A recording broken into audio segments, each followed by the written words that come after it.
మంత్రి గారు నిన్న క్యాబినెట్లో క్లియర్ చేసినటువంటి CDP program, cluster development program గురించి మాట్లాడడానికి ఈరోజు ప్రెస్ ముందుకు రావడం జరిగింది. మనకి ఎంఎస్ఎంఎస్ ఇండస్ట్రీస్కి సపోర్ట్ చేయడానికి ఒక మంచి మెకానిజం కావాలన్నది గౌరవ ముఖ్యమంత్రి గారు ఎప్పుడు కూడా ఆలోచన చేస్తూ ఉంటారు. గత కొన్ని మంత్స్గా ఎంఎస్ఎంఎస్ మీద స్పెషల్ ఫోకస్ ఇస్తూ గౌరవ ముఖ్యమంత్రి గారు ఎలా చేస్తే బాగుంటుంది, సెంట్రల్ గవర్నమెంట్ ఎటువంటి అవకాశాలు ఇస్తుంది, స్టేట్ గవర్నమెంట్ ఎలా అడాప్ట్ చేయాలనే దాని మీద ప్రధానంగా అటు ఎంఎస్ఎంఈ డిపార్ట్మెంట్ని అలాగే సెర్ప్ డిపార్ట్మెంట్ కూడా ఒక రివ్యూ చేసి మాకు గైడెన్స్ ఇవ్వడం జరిగింది. ఆ గైడెన్స్లో ముఖ్యంగా ఇప్పుడు ఎంఎస్ఎంఈ ఇండస్ట్రీస్ అన్నీ కూడా ఒక క్లస్టర్ అప్రోచ్కి వెళ్ళాలి. అంటే సెక్టరల్ ఇండస్ట్రీస్ని డెవలప్ చేసుకొని, పార్క్స్ని డెవలప్ చేసుకొని, సెక్టోరల్ పార్క్స్ డెవలప్ చేసిన దాంట్లో ఆ సెక్టర్ బేస్డ్ ఇండస్ట్రీస్ అన్ని ఒకటి తీసుకొచ్చి వాళ్ళకి ఒక కామన్ ఫెసిలిటీ సెంటర్ ఇస్తే, సో డిఫరెంట్గా ఆ పార్క్లో నెలకొల్పినటువంటి ఇండస్ట్రీస్ అన్నిటికీ కూడా క్యాపిటల్ ఇన్వెస్ట్మెంటు, ఆపరేటింగ్ ఇన్వెస్ట్మెంటు తగ్గించే దశగా కామన్ ఫెసిలిటీస్ డెవలప్ చేసేటువంటి పాలసీని తీసుకురామని గౌరవ ముఖ్యమంత్రి గారు చెప్పడం జరిగింది. సో దానికోసమే క్లస్టర్ డెవలప్మెంట్ ప్రోగ్రామ్ అని సెంట్రల్ గవర్నమెంట్లో స్కీమ్ ఉంది. ఆ స్కీమ్ మన స్టేట్లో కూడా ఆల్రెడీ ఒక 40 ప్రాజెక్ట్స్ గ్రౌండ్ అవుతున్నాయి. అలాగే సెంటర్ ఇచ్చినటువంటి స్కీమే కాదు, మన స్టేట్కి కూడా ఎందుకు అలాంటి స్కీమ్ ఉండకూడదని గౌరవ ముఖ్యమంత్రి గారు చెప్పడం జరిగింది. అందుకనే దానికి సుమారు 200 కోట్ల బడ్జెట్ ఫైనాన్స్ క్లియరెన్స్ తెచ్చుకొని సుమారు ఒక్కొక్క ప్రాజెక్ట్ 5 కోట్ల నుంచి 10 కోట్లకి ఇవ్వడానికి 45 కామన్ ఫెసిలిటీస్ డెవలప్ చేసే దశగా మాకు ఇవ్వడం జరిగింది. సో ముఖ్యంగా ఈ కామన్ ఫెసిలిటీ సెంటర్స్ ఎలా అంటే, ఇప్పుడు ఒక ప్రింటింగ్ క్లస్టర్ అవ్వచ్చు, లేకపోతే ఒక అగ్రికల్చర్ క్లస్టర్ అవ్వచ్చు, లేకపోతే ఎనీ ఎంఎస్ఎంఈస్ ఒక సెక్టర్గా ఒక స్పెషల్ పర్పస్ వెహికల్ క్రియేట్ చేసుకొని మేము కామన్గా ఇప్పుడున్న మాకున్న మెషినరీ ఈ స్థాయిలో అంటే ఉన్న మెషినరీస్ బిగ్ ప్లేయర్స్తో కంపీట్ చేయాలంటే మేము టెక్నాలజీ అనౌన్స్మెంట్ చేసుకోవాలి. సో మేము 10 మంది కూడా లేకపోతే 100 మంది కలిపి ఒక స్పెషల్ పర్పస్ వెహికల్ క్రియేట్ చేసుకొని మేము లేటెస్ట్ మెషినరీ తీసుకొచ్చుకొని మేము కార్పొరేట్స్తో ఫైట్ చేయడానికి మాకు ఉంటుందని ఈ పాలసీలో తాలూ ముఖ్య ఉద్దేశం. సో దానికి అనుగుణంగానే ఈ సిడిపి ప్రోగ్రామ్ అనౌన్స్ చేసి, స్టేట్ సిడిపి ప్రోగ్రామ్ అనౌన్స్ చేస్తూ 200 crores దీనికి శాంక్షన్ చేశారు గౌరవ ముఖ్యమంత్రి గారు. అలాగే సెంట్రల్ స్కీమ్స్లో కూడా స్టేట్ కాంపోనెంట్ కూడా మీరు మ్యాక్సిమం మ్యాచ్ చేయండి. ఎన్ని క్లస్టర్స్, ఎన్ని కామన్ ఫెసిలిటీస్ డెవలప్ చేస్తే అంత అడ్వాంటేజ్ తీసుకోండి. అలాగే సెక్టోరియల్ గ్రూప్స్ ఎవరైతే ఉన్నారో వాళ్ళతో ఇంటిగ్రేట్ చేయమంటున్నారు. ఎందుకంటే ఈరోజు సెక్టర్ బేస్డ్గా ఎంఎస్ఎంఈస్ పనిచేయాల్సిన అవసరం ఉంది. ఎందుకంటే గవర్నమెంట్ కూడా వాళ్ళందరూ కొలాబరేటివ్ అప్రోచ్ తీసుకోగలిగితే వాళ్ళకి ఒక క్యాపిటల్ కాస్ట్, ఆపరేటింగ్ కాస్ట్ తీసుకెళ్ళడానికి కూడా కొత్త కార్యాచరణ చేయడం జరిగింది, తగ్గించే దశగా కార్యాచరణ చేయడం జరిగింది. ముఖ్యంగా మనం 175 ఎంఎస్ఎంఈ పార్క్స్లో ఈ సిఎఫ్సిని కూడా ఒక ఆప్షన్ ఇవ్వమని చెప్పడం జరిగింది. ఎందుకంటే అలా ఇస్తే ఖచ్చితంగా ఎంఎస్ఎంఈ పార్క్స్లో సెక్టర్ బేస్డ్ ఇండస్ట్రీస్ డెవలప్ చేయడానికి కూడా ఆస్కారం ఉంటుందని ఒక ఆలోచన చేయడం జరిగింది.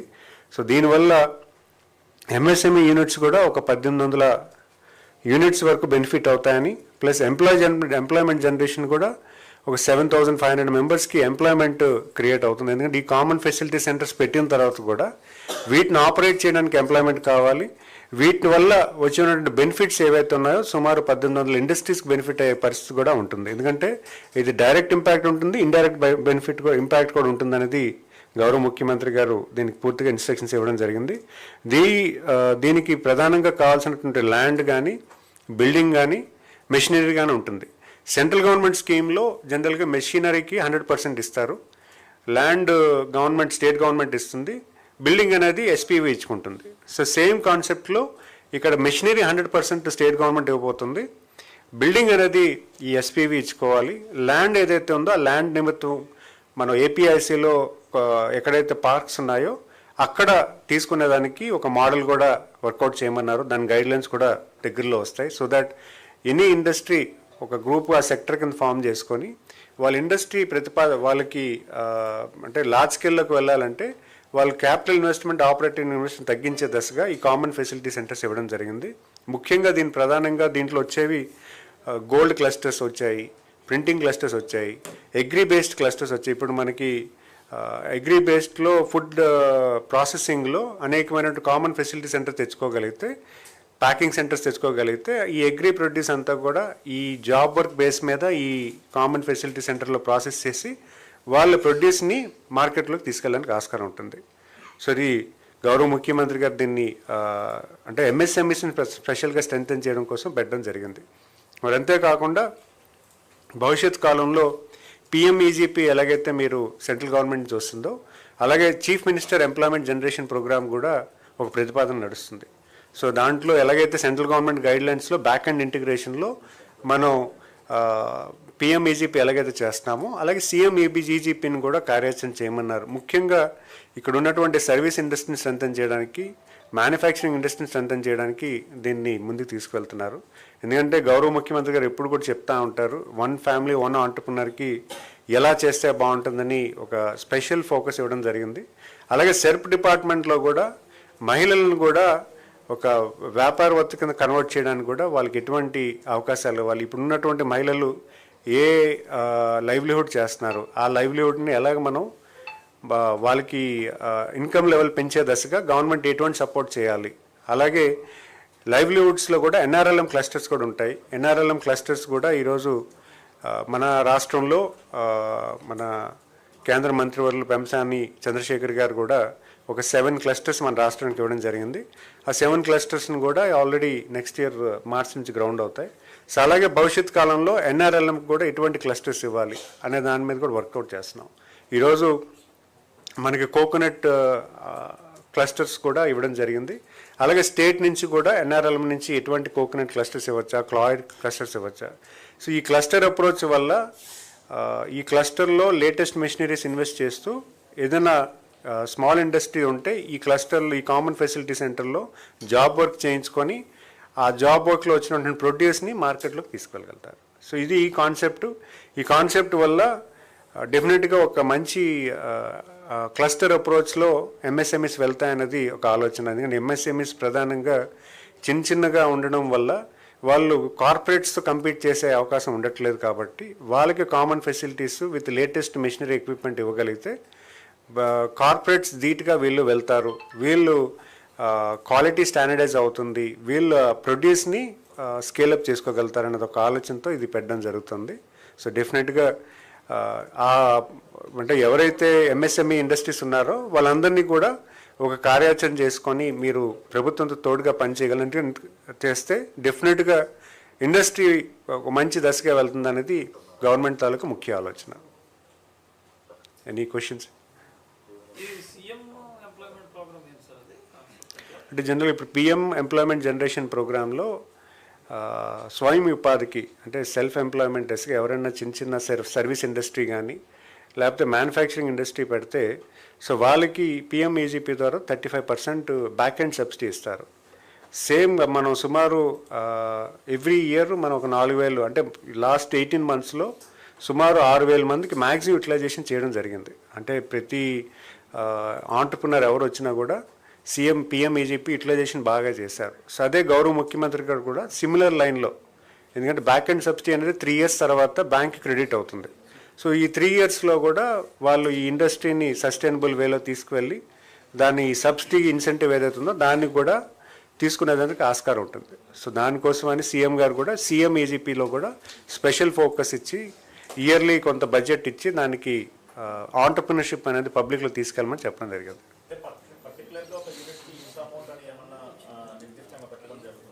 జనరల్గా పిఎంఈజీపీలో 20 lakhs అనేది బడ్జెట్ ఉంటుంది. ఒక యూనిట్ కాస్ట్ 20 lakhs, మ్యానుఫ్యాక్చరింగ్ అయితే 30 lakhs ఉంది.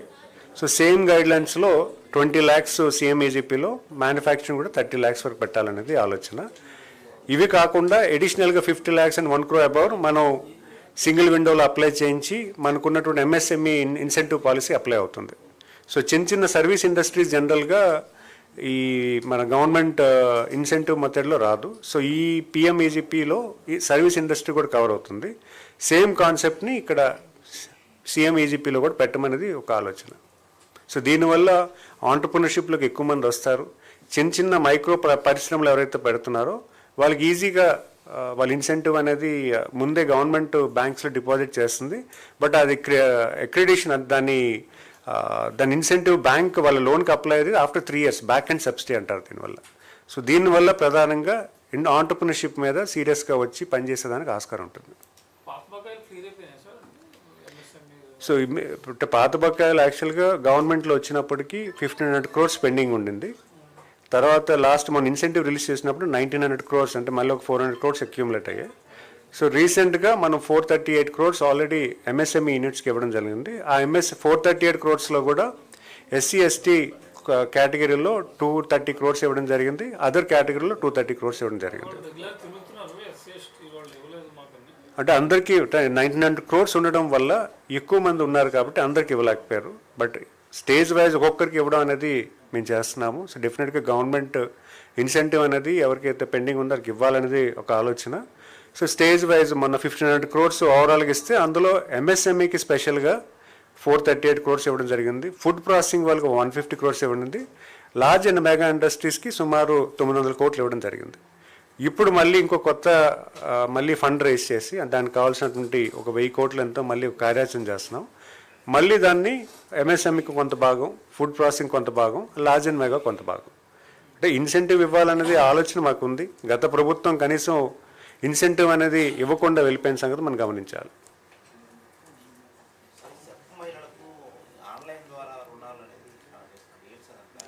అంటే జనరల్గా annual credit plan and micro credit plan and 2 stages కింద తీసుకెళ్ళాం.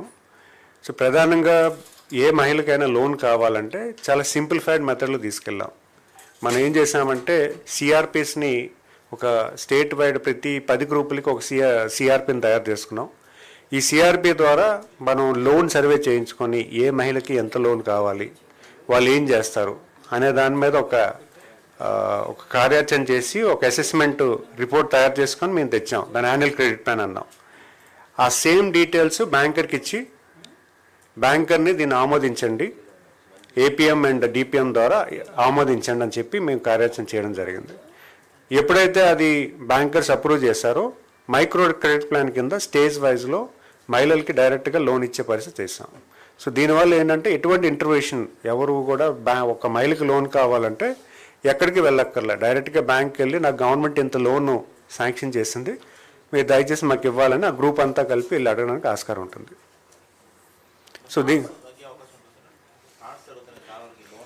సో గత ఏం చేశారంటే లాస్ట్ గవర్నమెంట్లో మాకు చాలా ఇష్యూస్ ఐడెంటిఫై చేశాము. గ్రూప్ వ్యాలిడిటీ లేకుండా బ్యాంకర్స్ లోన్ ఇవ్వడం జరిగింది. ఒక ఫేక్ గ్రూప్తో బ్యాంకర్ దగ్గరికి వెళ్ళి లోన్ తీసుకోవడం వల్ల చాలా వరకు ఫ్రాడ్ జరిగాయి. ఇప్పుడు మేమేం చేసామంటే బ్యాంకర్కే గ్రూప్ వ్యాలిడిటీ చెక్ చేసుకునే అవకాశం లాగిన్ ఇచ్చాము. సో ఏ గ్రూప్ అయినా కూడా ఒక ఎస్హెచ్జి ఐడి అయిపోయి తీసుకుని వెళ్ళి నాకు లోన్ కావాలంటే ఎస్హెచ్జి ఐడి కొట్టంగానే ఆ గ్రూప్ వ్యాలిడా కాదా, ఆ గ్రూప్ వ్యాలిడిటీ ఉంటేనే లోన్ ఇవ్వమని చెప్పడం జరిగింది. లాస్ట్ గవర్నమెంట్లో ఏమైందంటే ఫేక్ గ్రూప్స్ చాలామంది క్రియేట్ చేసి బ్యాంకర్ దగ్గరికి వెళ్ళి లోన్ తీసుకోవడం జరిగింది. సో దానివల్ల చాలా లోన్స్ ఇప్పుడు చాలా ఇష్యూస్ ఇప్పుడు బయటకు వస్తున్నాయి. ఇవన్నీ ముందుగానే మేము ఆలోచన చేసి దానికి లైన్ చేసి డిజిటల్ పేమెంట్స్ని ఎంకరేజ్ చేశాము. ప్లస్ లోన్ డిస్బర్స్మెంట్కి కూడా బ్యాంకర్కి సిబిల్ రిపోర్ట్ ఎలాగైతే చూస్తారో ఒక పర్సన్ ఎస్హెచ్జి ఐడి కొట్టంగానే ఆ మహిళకి ఎంత లోన్ ఉంది, అమ్మాయి ఎంత పే చేసింది అనే వివరాలు కూడా ఇవ్వడం జరుగుతుంది. ఇవే కాకుండా కొన్ని ఇష్యూస్లో ఆ గ్రూప్ లోన్ పే చేసినా కూడా బ్యాంక్ క్రెడిట్ అవ్వట్లేదు. సో దానికి ఏం చేసామంటే మన డబ్బులు మన లెక్కలో ఒక యాప్ క్రియేట్ చేసి ప్రతి మహిళకు కూడా ఇవ్వడం జరుగుతూ ఉంది.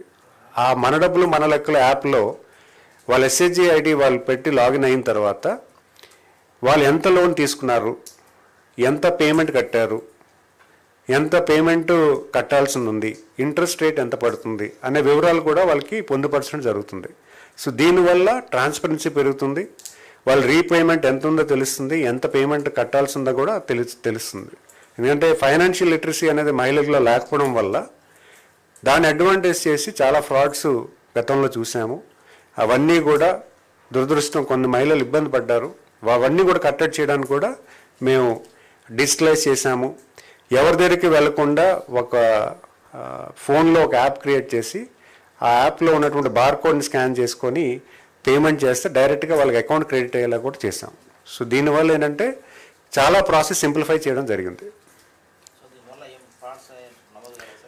ఎక్కడ కూడా ఇప్పుడు ఎనీ ఫ్రాడ్ వచ్చినా కూడా వెంటనే మహిళకి అలర్ట్ వెళ్ళిపోతుంది. సో ఎక్కడైనా ఒక పేమెంట్ చేసి అది అకౌంట్లో రిఫ్లెక్ట్ అవ్వలేదు అనుకోండి, ఒక పీఓసీకి డబ్బులు ఇచ్చారు, పీఓసీకి డబ్బులు ఇచ్చిన తర్వాత వాడు బ్యాంకులో క్రెడిట్ చేయలేదు అనుకోండి, అది వెంటనే మహిళకి తెలిసిపోతుంది. కొన్ని సందర్భాల్లో 6 నెలల వరకు కూడా పీఓసీ పేమెంట్ కట్టకుండా వాళ్ళు ఉంచుకోవడం జరిగింది. సో మహిళ ఏమనుకుంటుందంటే ఎవ్రీ మంత్ నేను పేమెంట్ కడుతున్నాను కదా అని అనుకుంటారు. కానీ ఎప్పుడైతే వాస్తవం తెలిసేసరికి ఆ పీఓసీ మిస్యూటిలైజ్ చేయడం వల్ల మళ్ళీ భారం మహిళ మీద పడే పరిస్థితి ఉన్నటువంటి వాస్తవం అది. సో దాన్ని కట్టడి చేసి కొన్ని డిజిటల్ యాప్స్ చేయడం, ఇవన్నీ కూడా ఒక సిఆర్పి సిస్టమ్ కూడా, అంటే కమ్యూనిటీ రిసోర్స్ పర్సన్ తయారు చేసి ఈ మహిళలకి యాప్ ఎలా వాడాలి, దాన్ని ఏ రకంగా మీరు తీసుకువెళ్ళాలనేది ఒక కమ్యూనికేషన్ సిస్టమ్ చేయడం, వాళ్ళని కొంచెం అవగాహన కల్పించడం, ఏ రకం అంటే సిఆర్పిస్ కూడా వాళ్ళకి లిటరేచర్ అంటే ఎడ్యుకేట్ చేయడం, ఇవన్నీ కూడా చేస్తున్నాం.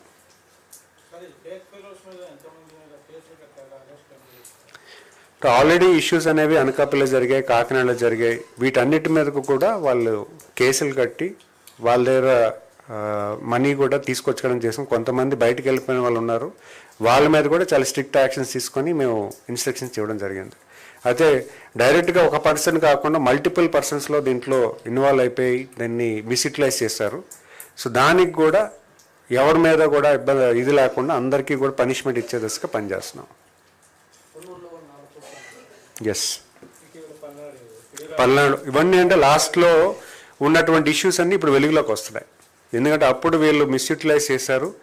అవి దాన్ని ఏమంటే వాట్ వి కాల్, అవన్నీ ఇప్పుడు పేమెంట్ కట్టలేని పరిస్థితి, ఒక ఎన్పి అకౌంట్ అయిపోవడం వల్ల ఆ ఎన్పి అకౌంట్స్ ఎందుకు ఇలా అయిపోయాయని వెరిఫై చేస్తే ఇవన్నీ జరిగినటువంటి ఇష్యూస్ అవన్నీ కట్టడి చేయడానికి ఈరోజు మొత్తం సిస్టమ్ అంతా కూడా సెర్ప్లో ఈ ఇంత డిస్బర్స్మెంట్కి ఎలా చేస్తారు అని ఒక స్ట్రిక్ట్ ఎస్ఓపి తయారు చేసి బ్యాంకర్స్కి ఇవ్వడం జరిగింది.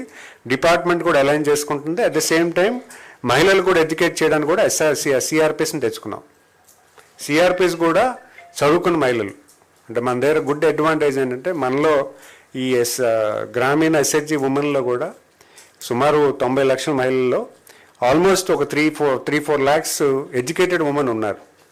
సో వాళ్ళు కూడా వాలంటీర్ చేస్తారు. వాళ్ళందరినీ కూడా సిఆర్పిస్ కింద ఐడెంటిఫై చేసి ప్రజలను అంటే మహిళలను చైతన్యవంతం చేయడం, వాళ్ళని అవకాశాలు తీసుకునే దశగా మేము పనిచేసేదానికి ఈ టీం అంతా పనిచేస్తున్నాం.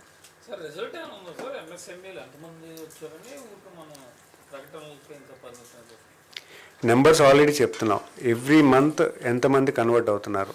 ఇప్పుడు పిఎంఈజీపీ ఉంది, హైయెస్ట్ యూటిలైజేషన్. మనకి ఇచ్చిన బడ్జెట్ 150 crores అయితే 450 crores యూటిలైజేషన్ అయింది. ఆ 450 crores కూడా కేంద్ర ప్రభుత్వంకి వెళ్ళి దాన్ని డిస్పర్స్ చేయించాం.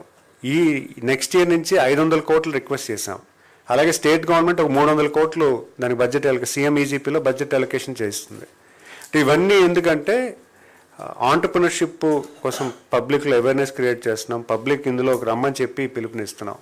ఎందుకంటే ఈరోజు గవర్నమెంట్ ఎన్ని పాలసీలు తీసుకొచ్చినా కూడా అవన్నీ కూడా పబ్లిక్ తీసుకోవాల్సిన అవసరం ఉంటుంది. పబ్లిక్ అందులో అవకాశం, అంటే గవర్నమెంట్ ఎటువంటి అడ్వాంటేజ్ ఇచ్చింది, ఆ అడ్వాంటేజ్కి మనం వెళ్తే మనం ఎటువంటి ఇండస్ట్రీస్ని పెట్టుకోవచ్చు. ఒక ప్రాబ్లమ్ స్టేట్మెంట్ ఐడెంటిఫై చేస్తున్నాం. అంటే రతన్ టాటా ఇన్నోవేషన్ హబ్ కూడా మనం చూస్తూ ఉండాలి. అనేకమైనటువంటి స్టూడెంట్స్ని తీసుకొచ్చి వాళ్ళు నెచ్చరింగ్ చేసి ఆంటర్ప్రినర్షిప్లోకి తీసుకెళ్తున్నాం. So it's a positive.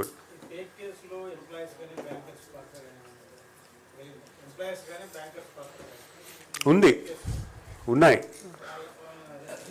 వాళ్ళకి రికవరీ చేయించాము, కేసెస్ పెట్టించాము. లీగల్ సిస్టంలోకి వాళ్ళు ఎఫ్ఐఆర్ ఫైల్ చేసి వాళ్ళు కోర్టుల చుట్టూ తిరుగుతున్నారు.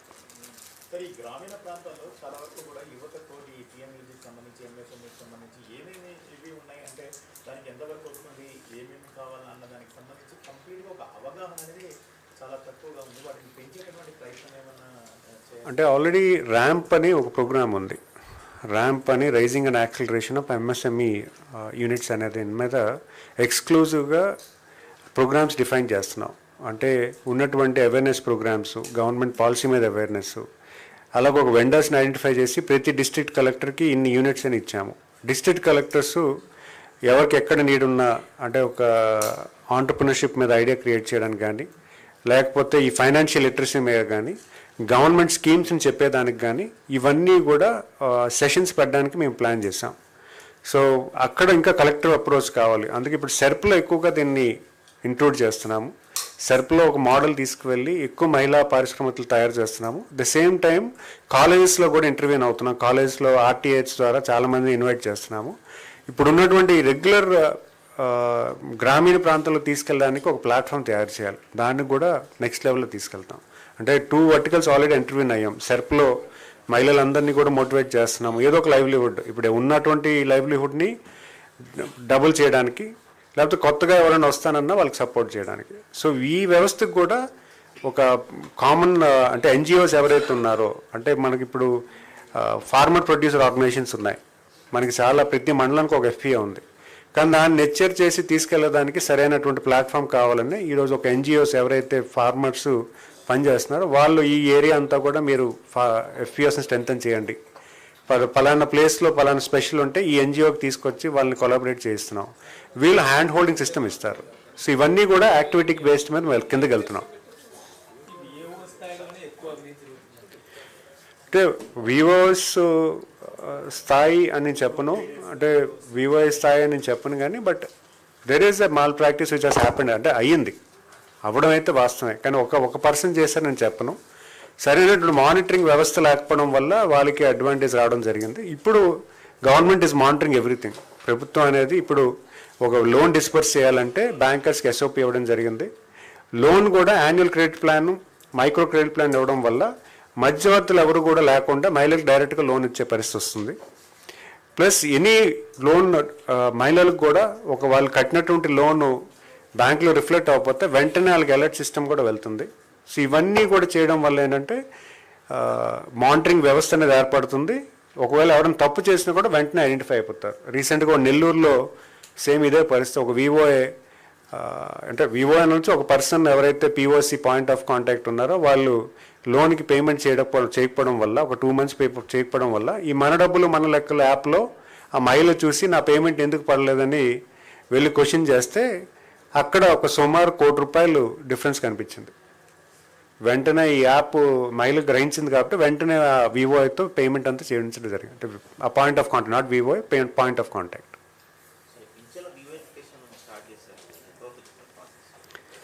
పెన్షన్ రీవెరిఫికేషన్ అనేది సుమారు 8 lakh మెంబర్స్ యాక్చువల్గా ఎవరైతే డిజేబిలిటీ ఉన్నారో సుమారు 8 lakhsలో 6 lakhs వెరిఫై చేయడం జరిగింది గతంలో. ఆ 6 lakhsలో మనకి సుమారు 90,000 మంది అనర్హులని మనం పెట్టడం జరిగింది. అయితే అక్కడ అనర్హులు అనే వాళ్ళు లేదు మాకు అర్హత ఉందని, కానీ గౌరవ ముఖ్యమంత్రి గారు ఒకసారి రీవాలిడేట్ చేయండి 90,000 మంది అని చెప్పడం జరిగింది. ఆ 90,000 మంది మళ్ళీ రీవెరిఫై చేసి వాళ్ళల్లో ఎవరైతే అర్హత ఉందో వాళ్ళకి కంటిన్యూ చేసి అర్హత లేదో వాళ్ళకి డిస్కంటిన్యూ చేస్తారు. ఈ ప్రాసెస్ సుమారు 80% అయింది. ఈ 80% కంప్లీట్ అయిన తర్వాత దాని మీద యాక్షన్ తీసుకుంటారు. డిజేబిలిటీ పెన్షన్స్ చెప్తున్నాను. అంటే ఇవన్నీ ప్రాసెస్ అయిపోయిన తర్వాత కొత్త పెన్షన్స్ అవన్నీ కూడా మనం నెక్స్ట్ ప్రాసెస్లో వెళ్తాం.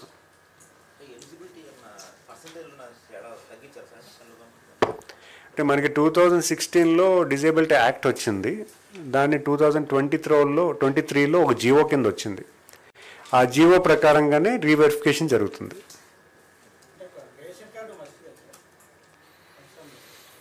అంటే ప్యూర్గా హౌస్ హోల్డ్ సర్వే చేశారు. గత గవర్నమెంట్ కూడా హౌస్ హోల్డ్ సర్వే చేసి హౌస్ హోల్డ్ సర్వేలో ఉన్నటువంటి ప్రాసెస్లో ఎలిజిబిలిటీ రూల్స్ క్లియర్ చేయడం జరిగింది. వాటినే ఫాలో అవుతున్నారు. సో దానికి ఇంకా యాక్షన్ ప్లాన్ ఉంది.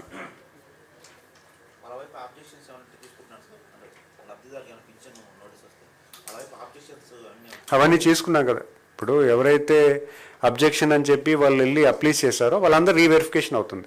ఇప్పుడు 90,000లో కూడా అందరూ అబ్జెక్షన్స్ రైజ్ చేయలే. కొంతమంది 15,000 వరకు ఓల్డ్ ఏజ్ పెన్షన్లోకో లేకపోతే అదర్ పెన్షన్స్లో కన్వర్ట్ అయిపోయారు. ఒక 5,000 వరకు అబ్జెక్షన్ రాలేదు. So they accepted that we're fine with whatever the government said. So మిగతా వాళ్ళు ఎవరైతే అబ్జెక్షన్స్ చెప్పారో వాళ్ళు రీవెరిఫికేషన్ అవుతుంది.